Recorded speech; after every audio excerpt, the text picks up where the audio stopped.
Hi guys, good morning. Happy Tuesday. Kumusta naman ang mga trades nyo from Monday? I'll show you my trades from yesterday. Actually, yung BTC natin, naka-float pa rin yan. Pero ngayon may $152 na tayo. So, haya ako na lang yung BTC dyan. Hindi ko pa kinu-close yan. But, meron tayo nag-close kahapon ng mga trade from gold. Ayan, we have 1, 2, 3, 4, 5, 6, 7 trades. Ayan. With 0.7 lots. And ang total na kinita natin from gold was $272. Ayan, di ba? So, itong negative na to came from, positive stop loss sana yan kasi nag-break even ako kasi yung spread, yung kinain ng spread kaya siya nagkaroon ng negative. However, I'm still happy with $272. $272, roughly around 15,000 pesos. Hindi mo makukuha yan from any employment. For just like less than a day. Kasi nag-trade lang ako during London session. Hindi ako nag-trade nung New York session. Kasi nabisi na ako kagabi, dumating yung asawa ko. But still, I'm happy.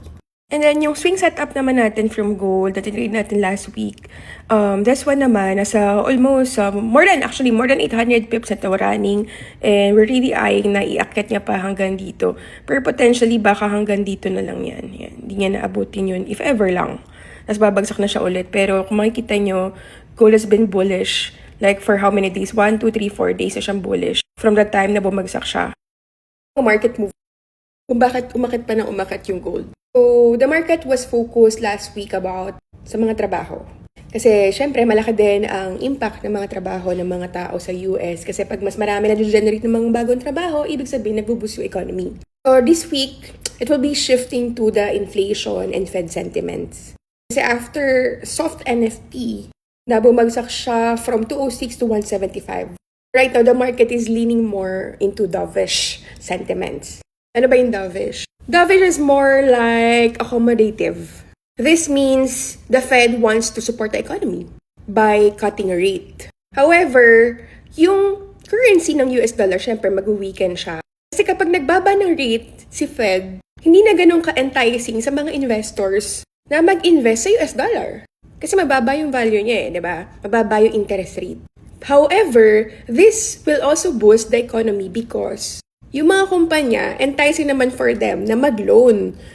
So kapag nag-loan sila, magkakaroon ng mga business expansion, magkakaroon ng mga economic activities. So kapag mas marami na yung circulation ng pera sa economy, then definitely, this will help na mag-boost yung economy.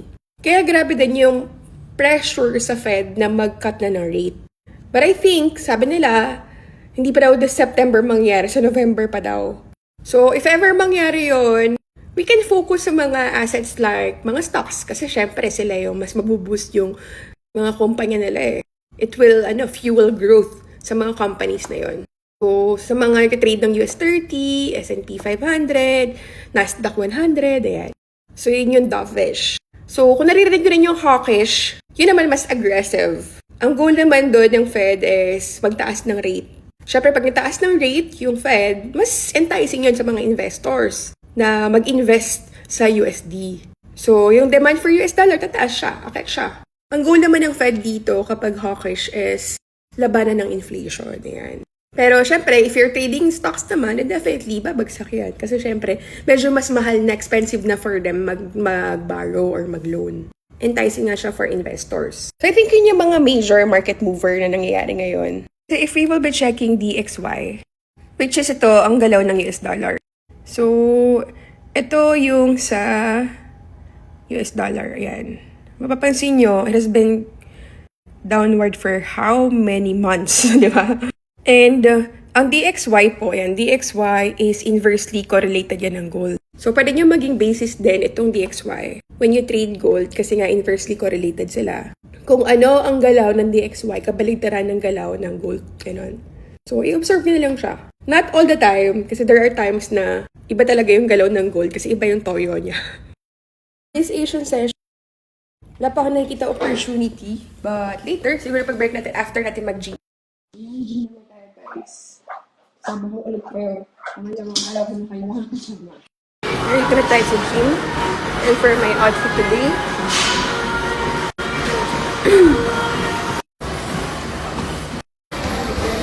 napapakaganda ng araw today.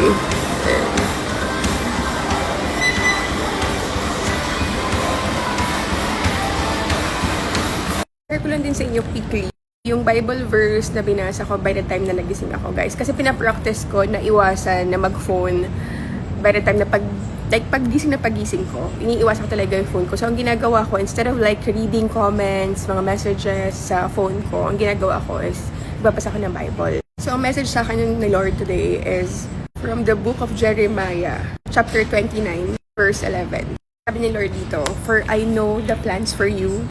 I plan to prosper you and not to harm you. I plan to give you hope and future." Diba sobrang ganda? Sometimes kasi guys, we tend to feel na bakit ang pangat ng mga nangyayari sa buhay natin? Ito ba yung ginawa ni Lord for us? It's like iisipin mo, wala yung problema, dami struggles, dami challenges. Kung love ka talaga ni Lord, bakit niya ginagawa sa'yo yun? So ito yung perfect na verse for you. Na whenever you feel like na parang wala siya sa tabi mo. But guys, in reality, every time that you are struggling, every time that you are feeling down, all the more that you would feel God's presence. Ako guys, sobrang dami kong failure sa life. Dami kong mga pinagdaanan. Daming hindi magaganda nangyari sa buhay ko. Na ako tutuusin, pwede ko namang questions Lord na bakit. And then I remember, flashback sa akin, during na tayo nagtatrabaho pa ako sa bangko. Nasa sales ako nung nasa bangko ako. I was a sales associate. I was earning 12,000 pesos per month. Wala pa yung mga taxes and mga government contribution nun. So siguro nagda-net lang ako mga 9,000 pesos. Pero ang trabaho ko nun, sales.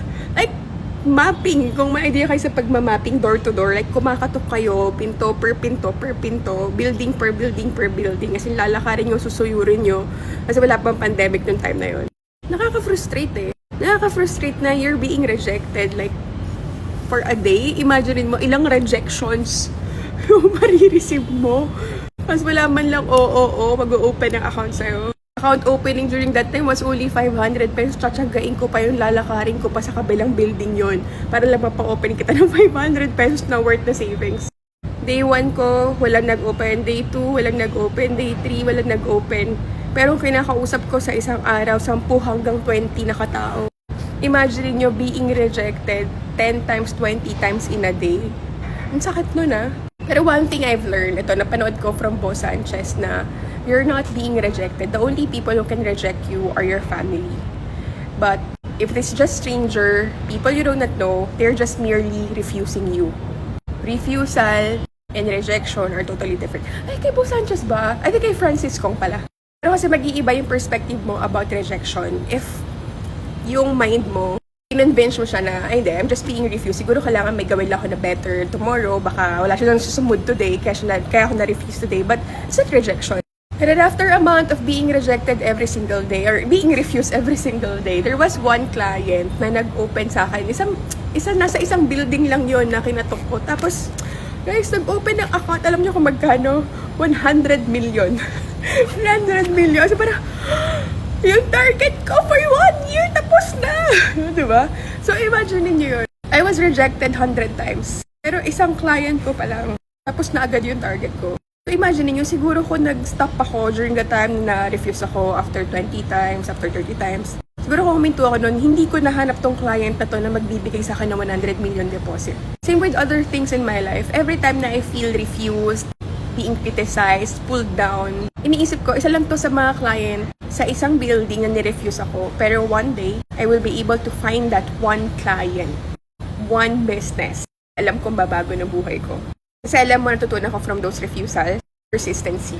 And I believe yun yung pinaka-regalo sa akin ni Lord dito. Kaya lahat ng mga nangyari sa atin, God planned it. It's part of His divine plan. Because His plans is to prosper you and not to harm you. To give you hope and future. Diba? Sobrang ganda nun. Anyway, tapos na tayo mag-gym. Tapos na tayo mag-meditation. And, ayan, tapos na ang araw natin for this morning. Anyway, today, Tuesday, we have free webinar for all of you guys. You can join ating free webinar wherein you will be able to learn how to enter financial markets, more specifically in CFD trading. So, kung gusto nyo magkaroon ng extra source of income, matutong magbasa ng chart, matutong magbasa ng mga economic calendar, then maybe it's time for you to join this. Don't worry, libre lang naman to. All you need to do is to sign up, nandiyan sa Comsec yung signing up link. Yun lang guys, thank you! See you later, alligator!